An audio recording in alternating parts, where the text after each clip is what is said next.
Shalom, selamat sore anak-anak. Berjumpa kembali dalam ibadah online Sekolah Minggu Kanaan. Sebelum kita mau memulaikan, Tante Ella ajak untuk semuanya masuk dalam doa pembukaan ya. Tangannya dilipat, matanya ditutup. Tuhan Yesus, terima kasih Tuhan untuk waktu kesempatan yang masih Engkau berikan kepada kami anak-anak-Mu, untuk kami boleh beribadah walaupun masih secara online. Kiranya Tuhan, kesempatan yang sudah Engkau berikan ini dapat kami manfaatkan dengan sebaik-baiknya untuk kami tetap bertekun di dalam Engkau, tetap bertekun dalam ibadah dan dalam mendengarkan firman Tuhan yang akan disampaikan. Tuhan Yesus, pakai kami semua anak-anak-Mu. Terima kasih Tuhan, Kau mau sertai dari awal, pertengahan, hingga akhirnya. Dalam nama Tuhan Yesus Kristus, kami sudah berdoa dan mengucap syukur. Amin. Anak-anak, bagaimana anak-anak kabarnya sore hari ini? Tetap sehat ya? Tetap semangat bukan? Tetap selalu menjaga kesehatan dan kebersihan ya. Jangan lupa selalu menggunakan masker kemanapun anak-anak berada. Apalagi sekarang sudah ada yang sekolah onsite ya. Tetap jaga kesehatan ya. Tuhan Yesus sangat baik kepada kita semua. Walaupun seizin Tuhan sudah 2 tahunan ya, anak-anak ibadah juga sekolah lewat online. Tapi Tuhan Yesus tetap mencintai anak-anak, memberi kesehatan, kekuatan kepada kita semua. Kita mau menyanyikan pujian pertama kita, Tuhan cinta semua anak. Siap ya? Ayo, kita semua bangkit berdiri dan kita tepuk tangan ya. Yang keras suaranya anak-anak.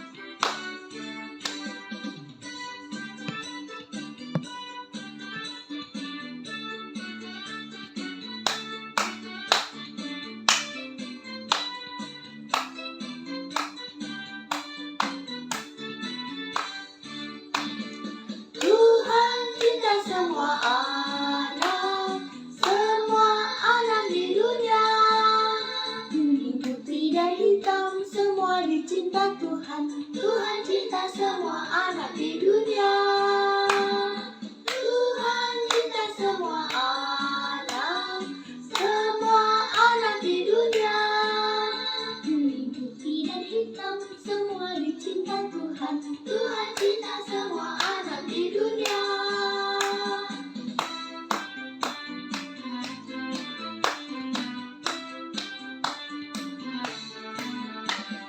Tuhan cinta semua anak di dunia. Kuning, putih, dan hitam, semua dicinta Tuhan. Tuhan cinta semua anak di dunia. Tuhan cinta semua anak di dunia. Kuning, putih, dan hitam, semua dicinta Tuhan. Tuhan cinta semua anak di dunia.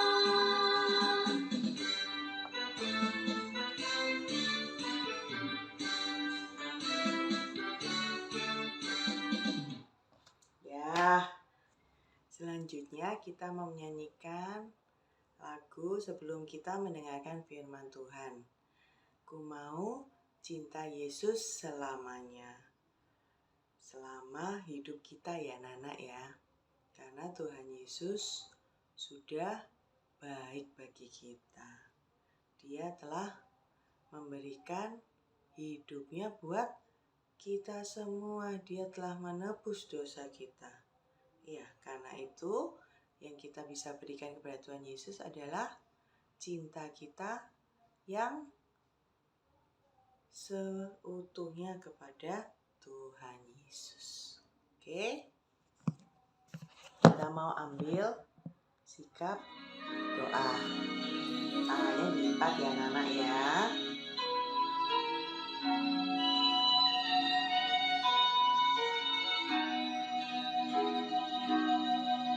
Ku mau cinta Yesus selamanya. Ku mau cinta Yesus selamanya. Meskipun badai silih berganti dalam hidupku, ku tetap cinta Yesus selamanya.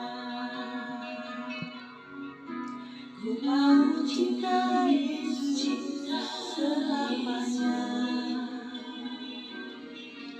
Ku mau cinta Yesus selamanya.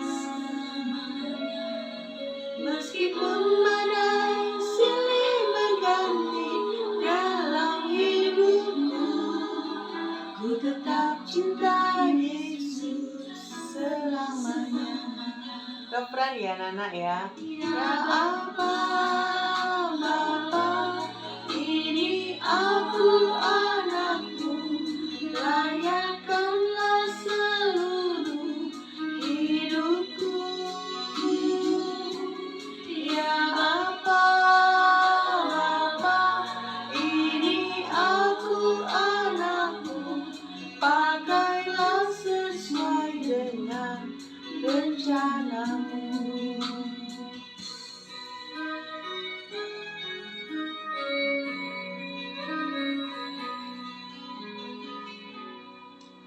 Ku mau cinta Yesus selamanya. Ku mau cinta Yesus selamanya. Meskipun badai silih berganti dalam hidupku, ku tetap cinta Yesus selamanya.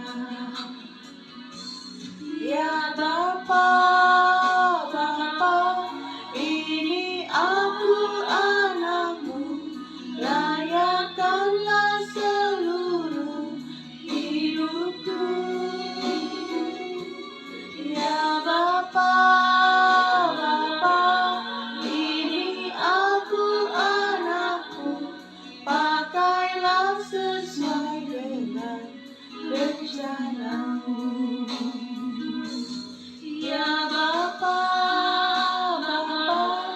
ini aku anakmu, layakkanlah seluruh hidupku. Ya Bapa,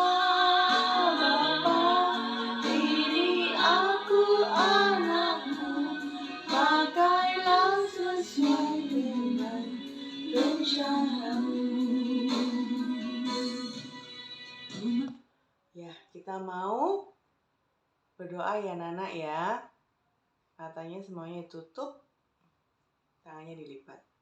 Tuhan Yesus, terima kasih Tuhan. Untuk saat ini kami hendak mendengarkan pemberitaan firman Tuhan. Kiranya Tuhan, Engkau mau berbicara lewat Tante Ella yang akan menyampaikan firman Tuhan. Kiranya Tuhan, kami bisa meresponi dengan baik akan firman Tuhan itu, dan biarlah firman itu boleh kami simpan dalam hati kami untuk kami boleh mempraktekannya dalam hidup kami.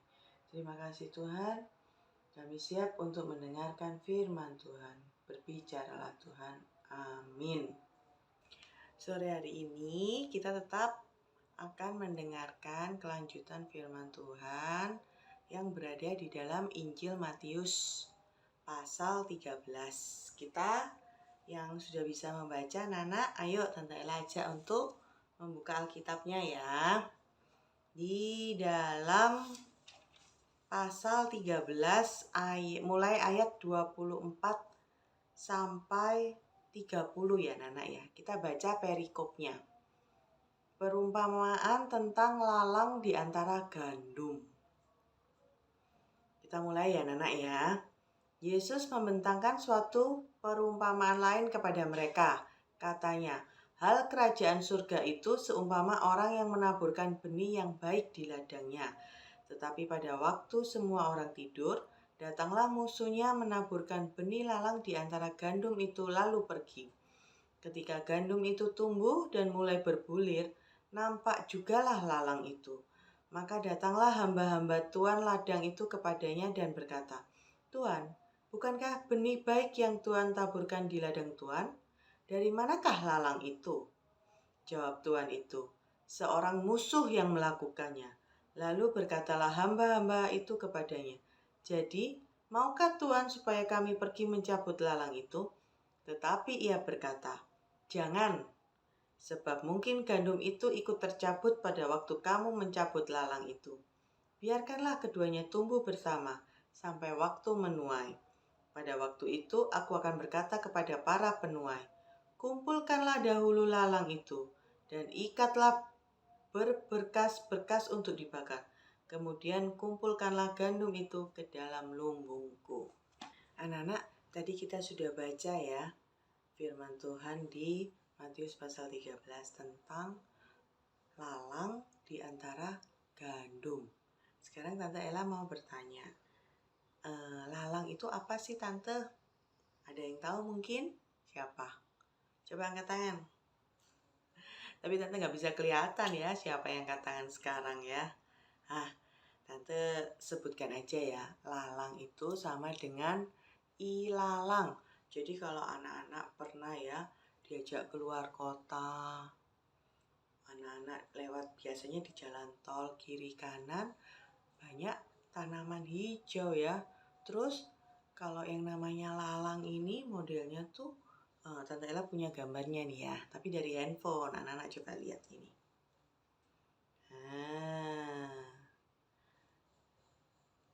Tanaman yang tinggi-tinggi gitu ya.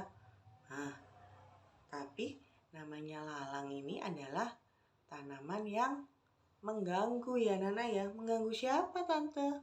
Pastinya mengganggu tanaman yang tidak ditanam oleh para petani itu. Kalau dalam ceritanya dalam Injil Matius, dia tumbuh bersamaan dengan tanaman apa? Gandum. Ya, jadi disebutkan di sini tadi kita baca ya, mulai ini.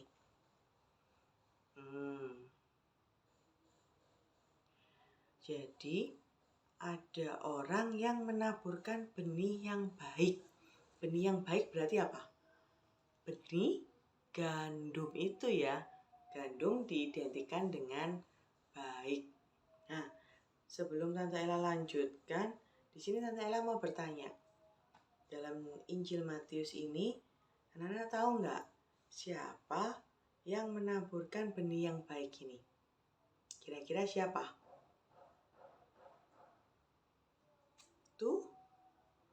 Tuhan Yesus. Ya, jadi Tuhan Yesus menaburkan benih yang baik. Benih yang baik. Kalau semestinya orang, petani menaburkan benih yang baik, pastinya yang tumbuh juga tanaman yang baik. Yaitu dalam cerita ini yaitu gandum ya. Tetapi apa Nana? Di ayat selanjutnya, pada waktu semua orang tidur, berarti pada waktu apa? Malam ya Nana ya. Datanglah musuh anak-anak. Kalau namanya musuh, dia itu melakukan baik atau jahat, good or bad. Pastinya kalau namanya musuh pastinya jahat ya. Kejahatan apa anak-anak yang dilakukan oleh musuh ini?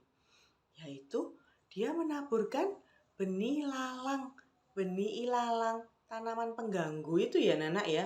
Yang gambarnya seperti ini yang tadi Tante Ella tunjukkan. Ya, di antara gandum-gandum itu lalu dia pergi.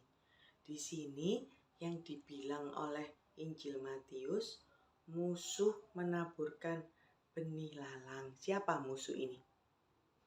Kalau tadi yang menaburkan benih baik adalah Tuhan Yesus, berarti kalau musuh yang menaburkan benih lalang siapa? Iblis. Dia gak mau kalah anak-anak ya. Kalau Tuhan Yesus menaburkan benih yang baik lewat firman Tuhan, disampaikan Injil, berita firman Tuhan.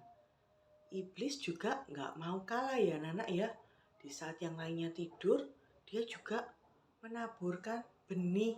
Tapi benih yang apa? Jahat, benih ilalang. Ilalang itu pastinya akan merusak pertumbuhan dari benih yang baik, dari gandum itu ya. Nah, sehingga ini kita lanjutkan lagi. Akhirnya anak gandum dan ilalang tumbuh bersamaan ya. Antara yang baik sama yang jahat tumbuhnya bersamaan.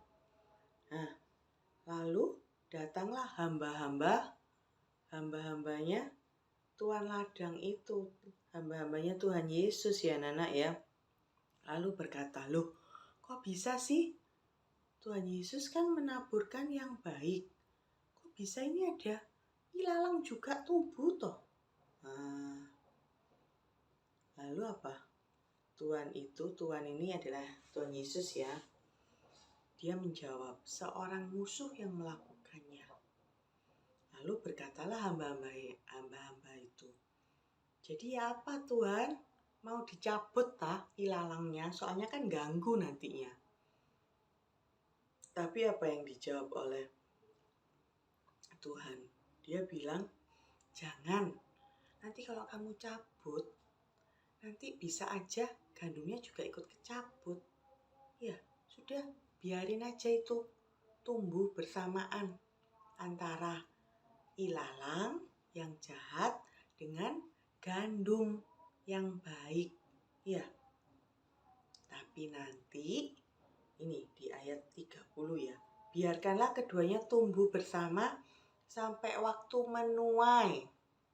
Waktu menuai ini adalah waktunya nanti akhir zaman, di mana Tuhan akan memisahkan antara yang baik dengan yang jahat. Pada waktu itu aku akan berkata kepada para penuai, kumpulkanlah dahulu lalang itu. Lalang itu berarti apa anak? Yang jahat ya. Dan ikatlah berberkas-berkas untuk diapakan anak? Dibakar. Jadi nanti pada waktu akhir zaman, pada waktu pemisahan yang baik dan yang jahat, nasibnya ilalang ini, yang jahat ini apa? Diikat untuk dibakar. Berarti untuk diapakan? Dihancurkan ya anak ya. Kejahatan dihancurkan. Ya. Kemudian kumpulkanlah gandum itu. Berarti yang baik ya anak ya.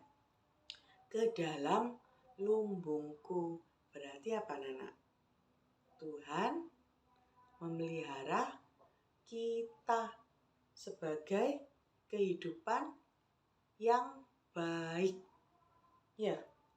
Jadi di sini anak-anak di dalam ladang. Ladang itu sama dengan dunia. Jadi di dalam dunia ini, kita ini sekarang tinggal, itu ada dua, yaitu kehidupan yang baik, kehidupannya anak-anak Tuhan, kita semua yang suka mendengarkan firman Tuhan, yang suka membaca Alkitab, yang suka melakukan perintah Tuhan, itu adalah kehidupan yang baik, yang anak-anak Tuhan harus lakukan ya. Nah, ada kehidupan yang baik, ada juga yang jahat. Karena siapa tadi yang menyebarkan? Si iblis. Iblis juga gak mau kalah anak-anak ya. Dia juga kayak serasa berlomba-lomba. Tuhan Yesus menyebarkan yang baik, aku juga gak mau kalah katanya iblis. Aku juga harus menyebarkan yang jahat ya.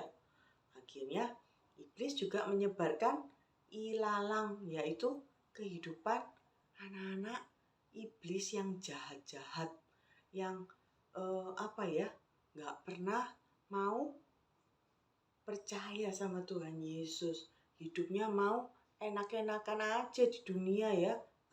Ngapain sih ke sekolah minggu? Mending kita jalan-jalan aja ke mall ya. Kita mendingan main di time zone. Ngapain juga buka Alkitab, dengar firman Tuhan. Ya, jangan ya Nana ya. Itu adalah kehidupan yang jahat yang anak-anak iblis suka lakukan. Ya, karena memang pada saat di dunia dua-duanya diizinkan oleh Tuhan untuk bisa bertumbuh. Tapi nanti di belakangnya Nana, di akhirnya, di waktu penuaian katanya Tuhan Yesus. Ini ayat 30. Biarlah keduanya tumbuh bersama sampai waktu menuai. Jadi sama Tuhan antara yang baik dan yang jahat dibiarkan di dunia ini ya. Yang baik lakukan yang baik, yang jahat tambah jahat. Tapi sama Tuhan dibiarkan ya Nana ya. Sampai terakhirnya ada waktu penuaian, waktu pemisahan. Ayo, yang baik dikumpulkan yang baik, yang jahat dikumpulkan yang jahat. Namanya kalau jahat pastinya berakhirnya? Kepada ini. Kalau kita baca di ayat selanjutnya, lalang itu diikat tapi untuk dibakar, dihancurkan. Kehidupan yang jahat itu akhirnya nanti sama Tuhan akan dihancurkan. Ya, karena dia tidak mau hidup suci, hidup kudus seperti yang diinginkan oleh Tuhan ya. Tetapi anak-anak Tuhan kehidupan yang baik kumpulkan gandum itu ke dalam lumbungku. Anak-anak tahu nggak lumbung itu apa? Lumbung itu tempat penyimpanan. Berarti dia nggak dihancurkan ya Nana ya. Tetapi sama Tuhan dikumpulkan untuk disimpan, untuk dipelihara. Sekarang Tante Ella mau bertanya. Dari dua kehidupan ini, kehidupan yang baik yaitu anak-anak Tuhan, atau kehidupan anak-anaknya iblis yang jahat, yang suka sama jahat-jahat, gak mau dengar firman, sukanya bantah orang tua. Dari dua kehidupan ini, anak-anak memilih siapa? Memilih yang mana? Anak-anak harusnya memilih yang baik ya.